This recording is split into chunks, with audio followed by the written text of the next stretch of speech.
Hello, what's up mga kumari kuntigang? Isang mapagpalang araw naman po sa inyong lahat. Ako, sobrang init ngayon ha mga kumari kuntigang. Kaya ako'y eto, pandipaypay tayo ngayon dito. At tayo kasi ngayon ha mga kumari kuntigang ay eto. Andito po tayo ngayon sa ating garden kasi tayo po ngayon ay may i-share naman po na isang gabay. Pampaswerte ha mga kumari kuntigang. Siyempre, kailangan natin yan. Kailangan po ay araw-araw tayong nag-iisip ng mga bagong pampaswerte na magagamit po natin para tayo naman po talagang maabatan ng mga sinasabing mga positibong enerhiya na yan, tayo ay talagang swertihin sa buhay natin.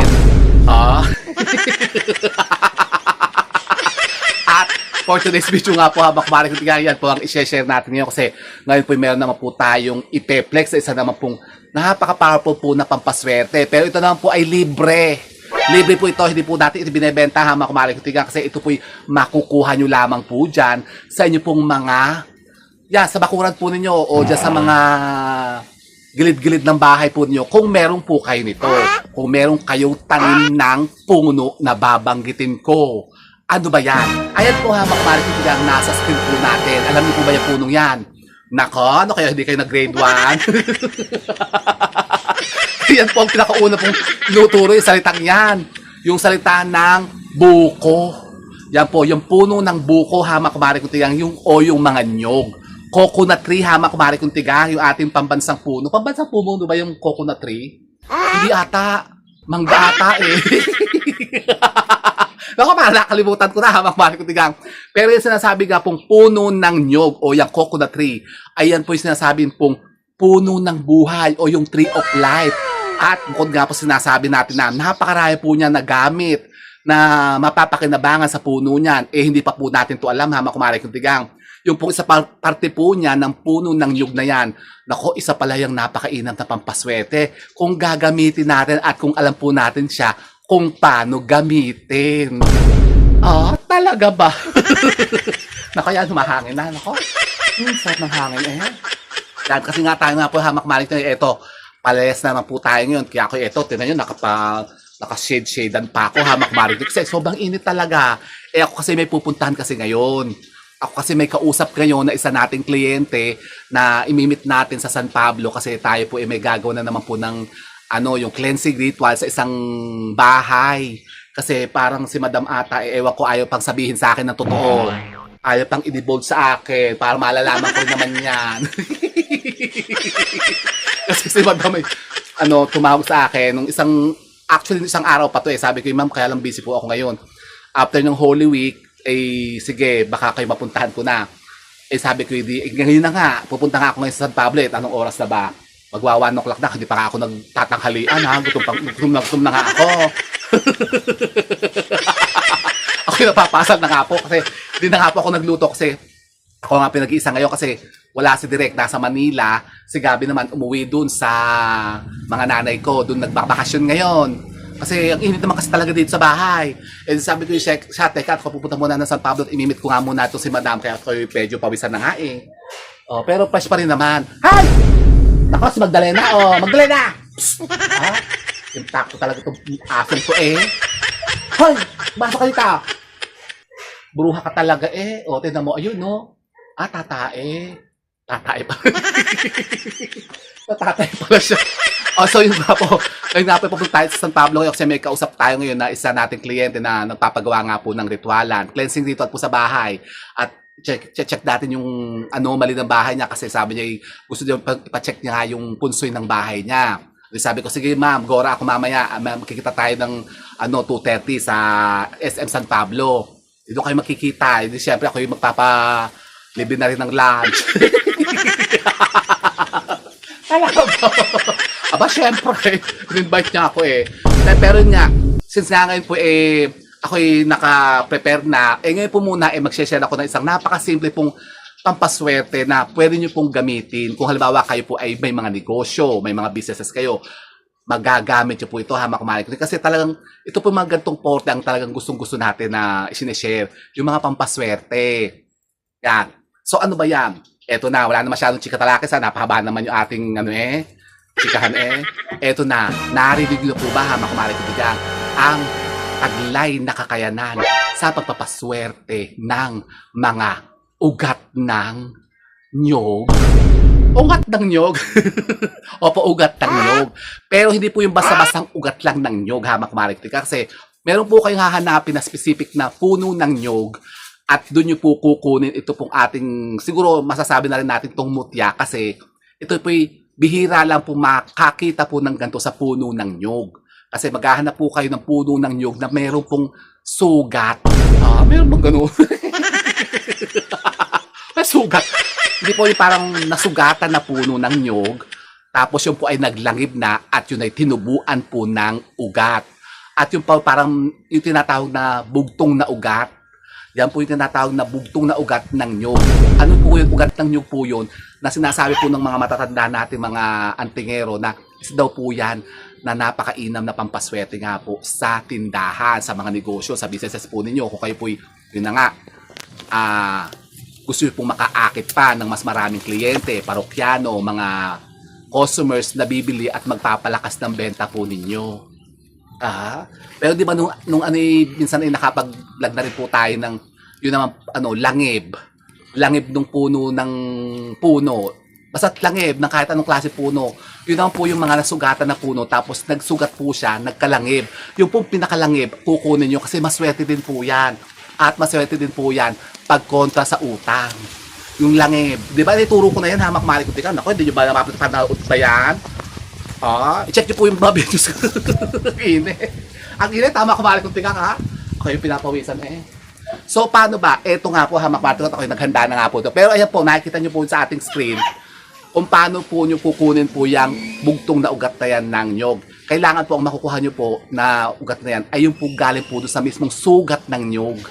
Yan po halimbawa merong mga puno na nasugatan. Bawa tinaga o yun na nga nasugatan.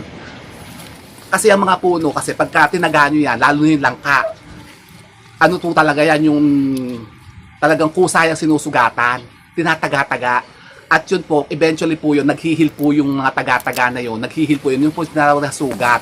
Bakit ginagawa sa puno ng langka? Kasi para po mamunga siya ng marami. Ini talaga Lech. Nakapos ba, Joseph? So, ganon. Yung po mga nyog, ganon din. Halimbawa, pwede ba gumagawa yung iba ng hagdan? Ang ginagawa kasi ng iba, kasi sobrang taas na po ng nyog, tinataga-tagaan nila yan. Tinataga-tagaan nila yan, nilalagyan nila ng parang tugtungan, hagdanan. At alam niyo po ba, eventually yan, yung mga puno na yan, na may tinagatagang ganyan, may lumalabas dyan na ugat. Ayan po, hamak-marik ko tingnan sa ating, sa ating screen ngayon, ganyan po. Halimbawa, nagkasugat po ang puno ng nyog, tapos yan po inugatan, lumabas ang ugat dyan mismo. Yan po ang kunin nyo agad, hamak-marik ko tingnan, kasi yan po yung napakainam pong pampaswerte. Hindi po basta ordinary lang na ugat. Kasi ang alam ko ata yung ugat ng ng nyog, may gamot din kasi yan, may ugat ng nyog. Parang yan ba yung ginagamit sa pamparegla? Hindi ko alam. Yung pamparegla daw ata yan yung ugat ng nyog, ibababad yung papakuluan nyo tapos iinumin nyo. So, maraming gamit ng puno ng nyog, hamak kumaring ito. Di ba yung recently lang po yung ginamit natin sa mahal na araw, yung palaspas. Kaya may nag-atikha ng palaspas yung mahal na araw. Ay naku, sa Mariosa ko hindi, bakit? Kasi di ba sabi ko sa inyo, tuwing mahal na araw, kapag yung Linggo de Ramos, magpapalaspas kayo kasi napaka-powerful po niyan na pang-protection sa bahay natin. Pangunta po yan kasi sa mga negativities at evilness na maaaring pumasok at sumalakay sa bahay nyo. Yung palaspas po, pangunta din po yan sa aswang. Isasabit nyo po yan, yung binditadong palaspas po sa mga pintuan o bintana po ninyo. Ganun. Tapos, yan, marami pang gamit yan, 'di ba? Yung mga mutya na nakakuha diyan sa mutya ng sa puno ng ng nyog, yung pong nyog na walang yung pinaka nyog niya, yung nyog na walang mata, marami naghahanap niyan yung nyog na iisang mata, yung nyog na dalawang mata, isang bibig, isang mata. Tapos yung nyog na apat ang mata, merong gano'n. Tapos nung kagabing naloka ako doon sa isang kausap ko kagabi kasi naghahanap ba naman sa akin ng nyog na 5 ang mata, 6 ang mata, 7 ang mata. 7 ang mata. Meron bang ganun? 7 ang mata? Tapos akala ko lang hanggang 4 na nyog na 4 ang mata. Pero ang pinaka-rare po dyan talaga, yung nyog na walang mata, mahirap kunin yan Mahirap makakuha niya. Pero yung nyog na 2 mata, maraming nakukuha niyan. Yan. At available po sa atin yan na makmari ko diyan. Kung gusto nyo maka-order niyan, Yung nyug na dalawang mata o isang mata, isang bibig, ganun. Maganda po yung pampaswerte din po sa pagbibisnes, sa negosyo, sa tindahan. Tatalian nyo po yung nakapirasong ribbon na pula, lalagay nyo po yan sa tindahan po nyo, isasabit nyo yan, o ilalagay nyo sa mataas na lugar ng bahay po ninyo. Yan, o sa tindahan po ninyo, ganun. Tapos marami pa meron din po yung tinatawag na mutya ng nyog na nakukuha po mismo doon sa loob po ng baon ng nyog. Yung pong, anong tawag doon? Yung pangtumbong? Yung bang tawag doon? Yung pinaka-suwi niya, yun po, minsan po, may nakuhang mutyang ganun, bato siya. Batong maliit lang na makuha nyo yun sa puno ng nyog, sa bunga ng nyog mismo. Meron na ako na-flexan dati hindi ko lang nakuha yung mutya kasi medyo may kamahalan ng presyo. Noon binibigay sa akin yung isang hunter natin, antigero, 15,000 daw yun, leche. Sabi ko, kamahal-mahal naman ang mutya niya, 15,000. Ang aling ko. Meron ganun na makamalin ko. Tapos alam niyo po ba, meron din pong mga nyog na isang nyog lang po, minsan dalawa po ang suwi o dalawa po ang tubo. At swerte po yun kapag kayo nang naitanim nyo at nabuhay nyo yan, dalawa po yung puno ng nyog. Pero bihira lang pong mahubuhay kasi yan ng sabay. Minsan namamatay talaga isa niyan. Pero swerte po yan kapag kayo po yung nakabuhay niyan. Itanim nyo po yan sa mga bakuran po ninyo, dyan sa mga properties po ninyo. Naku talagang kayo'y pupugigiin ng soba-sobang swerte at kasaganaan sa buhay. Talagang papayamanin kayo niyan. Ako yun may nag-o-offer sa akin yan, taga Sorsogon, ay papadala daw dito. Medyo may kamahalan din ng presyo. Saka sabi ko, medyo malaki na pa. Sabi ko, paano isi-ship yan sa LBC? Ang laki na, malaki na. Ewan ko siguro ngayon kung kinuha ko yun, puno na yon. Tapos ito nga, itong sinasabi ko nga sa inyong yang nasa video natin na pinaplex sa inyo na nagkaroon siya ng bugtong na ugat. Yan po, isa po yan sa mga ginamit natin ng mga past years natin na nagpe-prepare po tayo ng pampaswerte tuwing bagong taon. Yung mga pampaswerte po natin na nilalagay po sa ating mga hapagkainan, nilalagay po natin ng mga pera-pera. Yung Lucky Coconut Tree, di ba? Meron tayong ginagawang ganyan. Yan po, pagkatapos po ng bagong taon, itinatanim ko po yung mga punong yan. Yan po nabuhay yan. Yan po yung nakaligtas doon sa nanay ko na hindi siya naging lumpiang ubod. Kasi halos lahat po ng mga tinanim ko dito sa likod bahay na mga nyug na ganyan, pagka medyo lumalaki-laki na ng 5 feet, may pinapaputol ng nanay ko. Sasabihin niya, putulin mo na yan, lalaki yan dyan. Gawin na natin lumpia yan. Kapag may mga birthday, pinapuputol. Sabi ko, lalo na yung isa kong, yung toad, andun ko natira yung toad ng aking golden coconut na, yung golden coconut na dwarf. Pinutol din niya. Ay, sana namumunga na yun ng dwarf. Na golden pa yung golden coconut, tapos pinutol niya. Tsaka yung isa kong yung nyug na yung makapuno, pinutol din niya. Sabi ko, bakit pinutol yan? Makapuno yan. Ay ngayon ito ang nakaligtas, itong isang to na malaki. Diyan kami nangunguha ngayon ng mga buko. Yan, at yung isang beses nga nakita ko, merong sugat at inugatan na. So ayan, sabi ko na isip ko, i-share ko nga sa inyo. At eto po siya, mga kumari kong tigang. Ang sinasabing pampaswerte na ugat ng nyog o yung tinatawag na bugtong na ugat ng nyog. So, paano ba yan? Po, hamak mari kong tigang, kapag kayo halimbawa may mga puno ng nyog o nakakita kayo ng mga puno ng nyog, tapos nakita nyo may sugat, tignan nyo, tapos may lalabas siya na ugat, may lumalabas na ugat yung kusa, hamak mari kong tigang, katulad po ito, eto siya, ayan. So, kukunin nyo lang yan, ikat nyo. Kumuha kayo ng itak o kutsilyo. Kunin nyo, pagkatapos, talian nyo lang po yung kapirasong ribbon na pula. Yan, tatalian nyo lang po siya ng kapirasong ribbon na pula, hamak mari kong tigang. Tapos, talian nyo. Napakadali lang naman, hamak mari kong tigang. Ito'y kayang-kaya ito, kahit nag-grade 1 lang, ha? So ito, ganyan. Pagkatapos, ito po babalutin nyo lang po sa kapirasong telang pula. At ito po, isasabit po ninyo sa mga tindahan po ninyo. Sarapan ng tindahan nyo. Parang yung mga as-is din baga. Ganon. O pwede nyo po itong ilagay mismo doon sa mga kaha po ng mga benta nyo, yung mga cash registers po ninyo, o yung mga kaha nyo, o yung mga arinola, nilalagyan nyo ng mga mabenta po ninyo. At yan po magiging pampaswerte po ninyo. At ito po ha, kumari kung tigang, ang magiging pampaswerte po ninyo para talagang kayo pugigiin at tagasain ng maraming mga customers na bibili po sa inyo. Gusto nyo yun?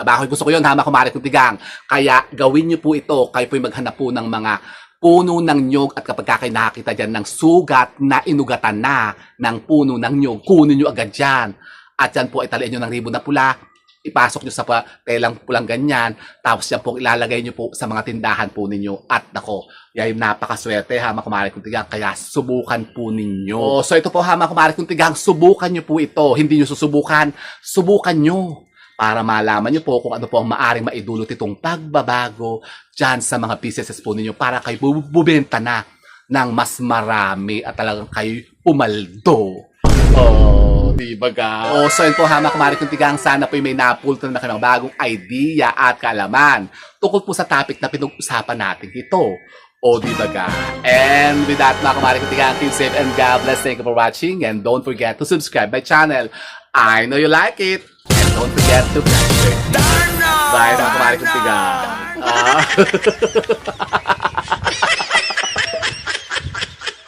Sino ba yun? Sino yung nagme-message? Sir, 350 yung bayad sa tubig. Padala nyo na sa GCash. Oo, sige po. So, nagpa-deliver kasi ng tubig. Nagpa-deliver kasi ako ng mineral water. Kaya yun, sinisingla ko, oh. 350 daw. Yung 10. 10. Magkano na ba ngayon ng tubig? 35. Siya, sige. Di-GCash ko na lang, sir. Let's talaga. Ayun mo. Nagpapapak yung message na. Siya, sige na. Mga kumare kong tigang. Ako'y pupunta pa na sa Pablo. Sobrang init eh.